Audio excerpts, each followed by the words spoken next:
नमस्ते दोस्तों। शादी के पहले रात ही मेरी ननद ने मेरे पति के बारे में ऐसी बात बताई जिसे सुनकर मेरे रोंगटे खड़े हो गए।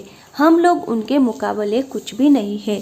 पिताजी के पुराने परिचित होने के वजह से मेरी शादी उस घर में हो गई। विदा होकर घर में जाते ही मुझे पता चला कि वो लोग कितने बड़े हैं। घर बहुत बड़ा था। पहली बार था जब उनका घर मैंने देखा था। सब कुछ बहुत अच्छा था। रात को मेरी ननद मुझे अकेले में ले गई। मेरे समझ नहीं आया। मुझे लगा कुछ बात करनी होगी। उनका चेहरा उतरा हुआ था जैसे कि कोई बात हो मुझसे करना चाहती थी। मैंने उन्हें पूछा, क्या हुआ, आप डरी हुई से क्यों है? मेरी नंद बोली, भाभी मैं आपको कुछ बताना चाहती हूँ, लेकिन तुम ये सुनकर आप हिम्मत रखना, इस बात को हमारे बीच में ही रखना। यह बड़ा घर है, यहाँ बात फैलते ज़्यादा समय नहीं लगता, और वो बात सबके सामने आ गई तो हमारे घर की इज्जत मिट्टी में मिल जाएगी। अब आप इस घर की बहू हो और आपको इस घर का मान रखना होगा। उनकी बातें सुनकर मैं सच में थोड़ा सा डर गई। मुझे समझ नहीं आ रहा था कि वो क्या बोलना चाह रही है। मैंने कहा, आप बताएं मुझे क्या बात है? मेरी नंदा बोली कि भाभी मेरा भाई आपको कोई सुख नहीं दे सकता। उसमें कुछ शारीरिक कमियां हैं जो मुझे पता है। आपसे ये बात छुपाकर शादी की गई है। मेरा भाई रात में अक्सर बाथरूम में ही रहता है। पता नहीं वहाँ क्या करता है। जब भी मैं उसे पूछो तो यही कहता है कि उसका पेट खराब है। कमरे में जाने के पहले अपने पति के लिए ये बातें सुनकर मुझे समझ नहीं आ रहा था कि मैं क्या करूं। मेरी ननद ने कहा कि आप उनसे कोई बात मत करना, थोड़ा समय उसके साथ बिताओ, फिर उनसे खुलकर बातें करो। अगर हमसे कुछ हो सकता है तो हम ज़रूर करेंगे। हम तुम्हारे साथ हैं, आपको अकेला नहीं छोड़ेंगे। सुहागरात वाली रात ये सब सुनकर मैं अपने कमरे में जा ही रही थी। मुझे अब डर लगने लगा था। यही सब सोच रही थी कि मेरे पति कमरे में आए, कमरे का दरवाज़ा बंद किया और दरवाजे से ही पेट पर हाथ लगाते हुए आए। बिस्तर पर मेरी तरफ पीठ करके बैठ गए और बोले कि उनका पेट खराब है। कुछ ही सेकंड में वो उठकर बाथरूम में चले गए। बिल्कुल वैसा ही हुआ जैसा कि मेरी ननद ने मुझसे कहा था।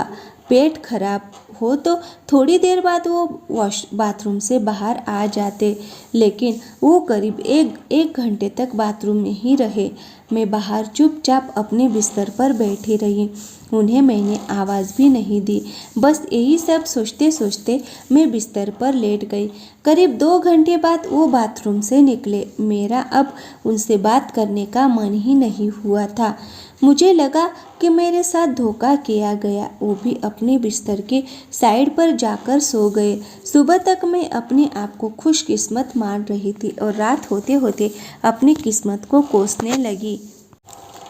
सुबह मैं जल्दी उठी और बाथरूम में गई। बाथरूम में जैसे ही गई मेरे होश उड़ गए, क्योंकि बाथरूम में एक नई नाइटी थी, साथ ही मेकअप का सामान। ये सब क्या था मुझे समझ नहीं आ रहा था। एक ऐसे इंसान से मेरी शादी क्यों करवा दी? सुबह मेरी ननद ने मुझसे पूछा, क्या हुआ रात में? मैंने कहा, वही जो आपने बताया था। यह कहकर मैं रोने लगी। मेरी ननद ने कहा, मैं माँ से कह रही थी ऐसे किसी लड़के की ज़िंदगी खराब मत करो, लेकिन किसी ने मेरी बात नहीं मानी। अब आप क्या ऐसे ही घुट घुट कर यहाँ रहेगी? मेरी ननद बोली, आप जो भी फैसला लेगी मैं आपके साथ हूँ, लेकिन आपको ये वचन देना होगा कि ये राज बाहर नहीं निकलेगा। अगली रात फिर वो कमरे में आए। मुझे अब उनकी तरफ देखने का भी मन नहीं हो रहा था। मैं चुपचाप अपनी साइड पर सो गई, क्योंकि अब बात करने को रखा क्या था। उन्होंने भी अभी तक कुछ बात नहीं की। उसकी वजह भी मैं जानती थी। थोड़ी देर वो बिस्तर पर बैठे रहे और फिर उठकर वो बाथरूम में चले गए। मैं समझ गई थी कि वो क्या करने गए हैं। थोड़ी देर बाद बाथरूम से चीज़ें गिरने की आवाज़ें आने लगी।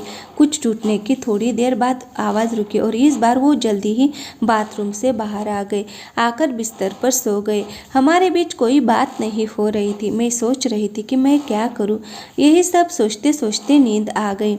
सुबह जल्दी उठी और फिर मैं बाथरूम में गई, लेकिन इस बार बाथरूम में जब गई तो सब कुछ बिखरा हुआ था।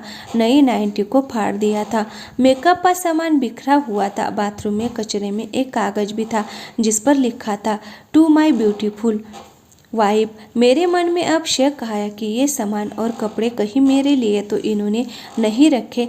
लेकिन फिर मैंने सोचा कि मेरी ननद मुझसे झूठ क्यों बोलेगी।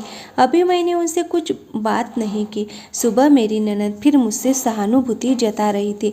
मुझे उनकी बातों से लगा कि वो चाहती है कि मैं इस घर को छोड़कर इस घर से चली जाऊं। मुझे अब मेरी ननद पर शक हुआ। मैंने घर की पुरानी नौकरानी से बात की। मैंने बातों बातों में उससे पूछा कि मेरे पति कैसे इंसान है। वो बोली कि वो तो बहुत सीधे हैं। उनकी माँ और बहन तो चाहती थी कि उनकी शादी उनकी बहन के पति रिश्तेदार से हो। बहन और माँ ने तो बहुत कोशिश की, लेकिन उनके पिताजी नहीं माने और उनके दोस्त की बेटी यानी आपसे शादी करवा दी। वो दोनों तो आपकी शादी के खिलाफ थे। कई दिनों तक घर में विवाद भी होता था। अब मुझे पता चल गया था कि मेरी ननद मुझे क्यों भगाना चाहती थी। इसीलिए उन्होंने मुझसे झूठ कहा था। उन्होंने शायद मेरे पति यानी कि अपने भाई से भी मेरे बारे में कुछ कहा होगा। रात को मैं अपने पति से बात करने का इंतजार कर रही थी। वो कमरे में आए तो उनका मुंह तो उतरा हुआ था। ये पहली बार था जब मैं उनसे बातें करने वाली थी। उनके आते ही मैंने कहा, आप मुझसे कुछ बात करना चाहते हैं? वो बोले, अब बात करने को रखा क्या है। पापा का विश्वास था कि वो घर अच्छा है, इसीलिए मैंने माँ और बहन की ना सुनकर तुमसे शादी की और तुमने सच छिपाया। मैंने सुनकर तुमसे शादी की, तुमने सच छुपाया।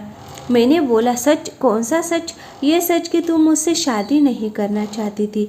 तुम्हारी जिंदगी में अभी भी कोई और है। ये बात तुमने ही तो मेरी बहन को बताई थी। घर की इज्जत और पापा के कारण मैं चुप हूँ, कुछ कदम नहीं उठा रहा।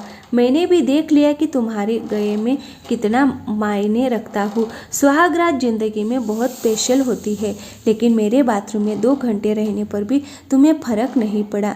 बहन ने सही कहा था कि तुम आवाज़ भी नहीं दोगी, बात भी नहीं करोगी। मैंने पूछा, आपसे बाथरूम में रुकने को उन्होंने कहा था?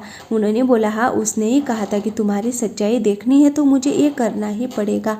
और वो कपड़े और मेकअप वो मेरी बहन ने रखा था। कहा था पहली रात का गिफ्ट है तुम्हारे लिए। मैं उठकर उनके पास गई और उनसे कहा, आपको पता है उन्होंने मुझे क्या कहा? फिर मैंने उन्हें सारी बात समझाई। हम दोनों को ये बात समझ में आ चुकी थी। वह चाहती थी कि हम दोनों में गलतफहमी हो और हम अलग हो जाए, ताकि वो जो चाहती है वो पूरा हो जाए। सारी सच्चाई जानकर मेरे पति को बहुत गुस्सा आया, लेकिन मैंने कहा, नहीं, अब हम इस बात को यही ख़त्म करेंगे और किसी को कुछ नहीं कहेंगे। उस रात मेरी सारी परेशानी और गलतफहमी दूर हो गई। वो थी मेरी सही मायने में सुहागरात। अगली सुबह मेरी ननद ने मुझसे पूछा कि मेरा क्या फैसला है। उन्हें समझ में आ गया कि हम दोनों को सारी सच्चाई पता चल चुकी है और हमारे बीच की सारी गलतफहमी। मैंने कहा कि मैं इस घर की बहू बनकर सारी जिंदगी इस घर में रहना चाहती हूँ।